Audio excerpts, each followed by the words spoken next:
Welcome to BTVN. I'm Joey Penn. And I'm Cole Childers. We have a great show for you all today, and we are bringing this one to you live. Yes, shows that premiere on Monday through Wednesday will be live, and it's a big step up from last year. And speaking of big steps, today marks the 50th anniversary of Martin Luther King Jr.'s speech, I Have a Dream. We will have a very special guest on today for more on this famous speech. We'd like to take a second to welcome all of those new to BTVN and hope with this new equipment, the show will still be in great hands when the class of 2014 leaves. I'm sure it will be. And now we go on to some announcements. Those of you looking to volunteer, check out the Fun and Fitness with Friends. This program is for teens and children with autism or other related developmental needs. Each child is paired with a trained volunteer who helps them. Volunteers will receive specialized training to assist them in this program. Volunteers must be 16 years or older and complete an application and interview. To see more details on this great opportunity, see Mrs. Zimmerman. For students looking for more volunteer hours, they can become a peer tutor and earn on-campus service hours. Email Mrs. Peixoto for more. I did it last year and it was a great opportunity. You get a lot of service hours and you meet a lot of new people, and it just really helps your people skills. Girls on the Run is another great opportunity to gain volunteer hours, and it's a very fun way for middle schoolers to get and exercise, and it's a blast. Please email Miss White if you have any questions. We now go to My Story, which is the question of the week about Mr. Shump's ties. And when we come back, we will be joined by our special guest, Dr. Collier, who will help us appreciate the significance of Dr. King's speech.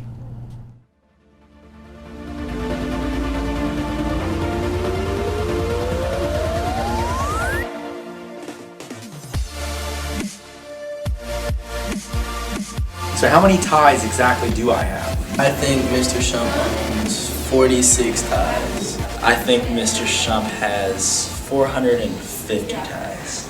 I think Mr. Shump owns 177 ties. I think Mr. Shump has 365 ties, one for each day of the year. Mr. Shump has one tie that's just a chameleon that regenerates every day. I know where Mr. Shump gets his ties, and he gets them on ties.com. And so based on their inventory and the numbers I've seen him wear, I'm going to go 187. I think Mr. Shump owns 250 ties. I think that Mr. Shump has 4 ties. I think Mr. Shump owns 100 ties. I think Mr. Shump has 2 ties. More time for thinking! I think Mr. Shump owns 107 ties. The actual number of ties I own is 105.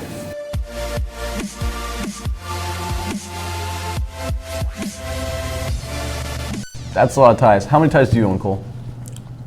Probably 20 or 30, not nearly as much as Mr. Shump. Are they as decorative? Do you have any polka dot ones? No, I don't have any ones that have reindeer antlers. That's a nice them. one. I have like this nice, really just plain white tie. It's really nice. What's your favorite? I don't really have a favorite. I like all of them. All right. So now we have our special guest, Dr. Collier, here to talk with us about Dr. King's speech.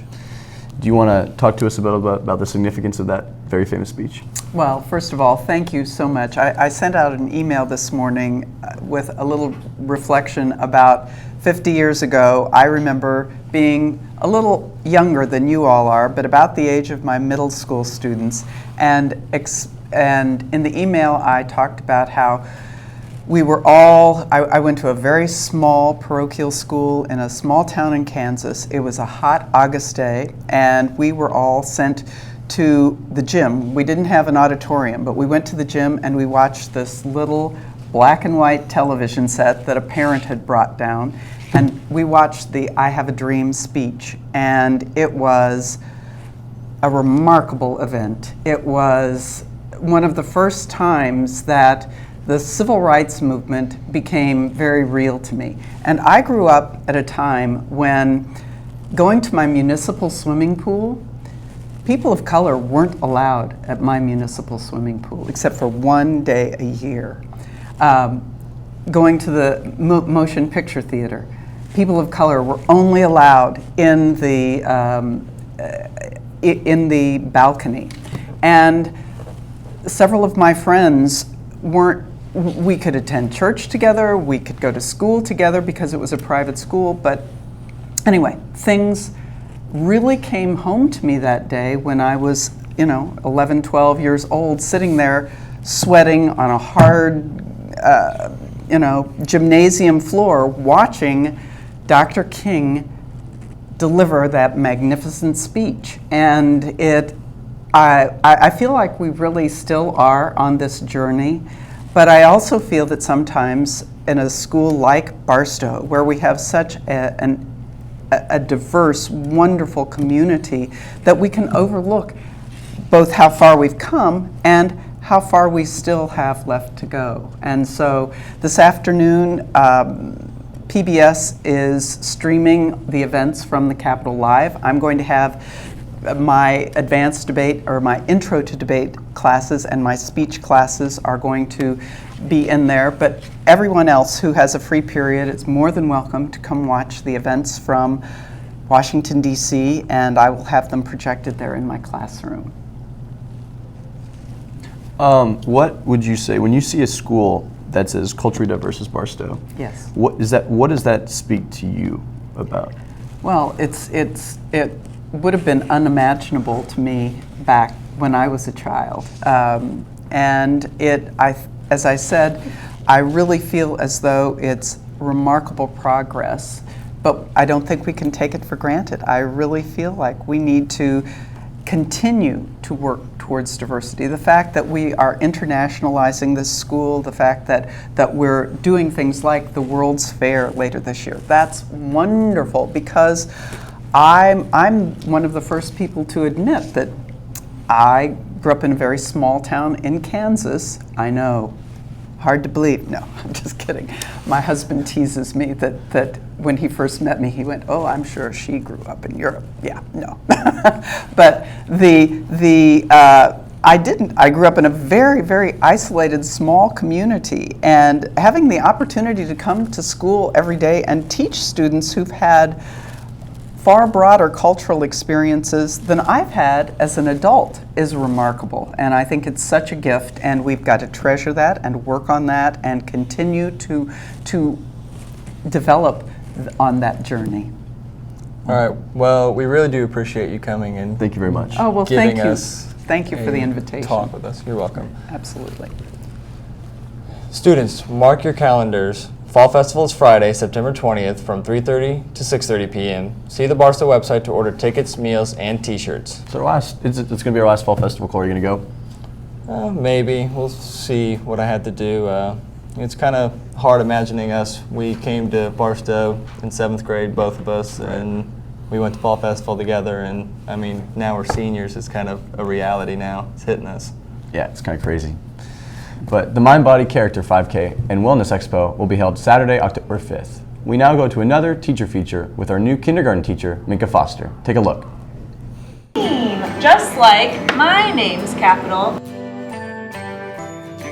I started teaching because of my mom and dad. I grew up in an educational family, and I loved when I would go into my mom's classroom and see when kids would come home and the light bulb moment would go off and they got something, we're so excited about learning, and that's what I wanted to do for other kids.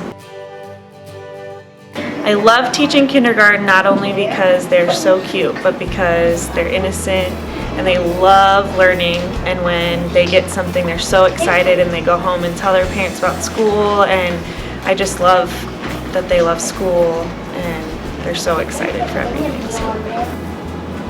What letter did he find? Thank you, Lennon. What letter did he find? Not a Y. A P, the P. This year I am looking forward to the kids connecting things to other things we've been learning. This week we've been doing the gingerbread man, and they have started connecting things that we did on Monday to things we're doing today. So I love seeing that connection and growth in the child's learning. I plan to use the iPads this year in lots of different ways. They're not only using the iPads in art and in computer and sometimes in library and Spanish. We're going to use them in here for handwriting, scavenger hunts. We'll use the QR codes. This week we're going to start the handwriting, so that'll be a good way to do a hands-on type of learning using that technology. What were some things that we were finding in our morning message yesterday? What were those things called that we circled? Great story, Kelsey. And finally, Boys Swimming is holding a meeting for those interested during Flex this Thursday. Also, if you're interested in robotics, Mr. Wood will be having an informational meeting for robotics today from 3:30 to 4:15 in room 104. And before we sign off, I'd just like to say thank you again for coming in, telling us your feelings about the speech when you grew up and how diverse it's been and how the changes and everything. And so we, the BTVN crew, really appreciate you coming on and giving us a little.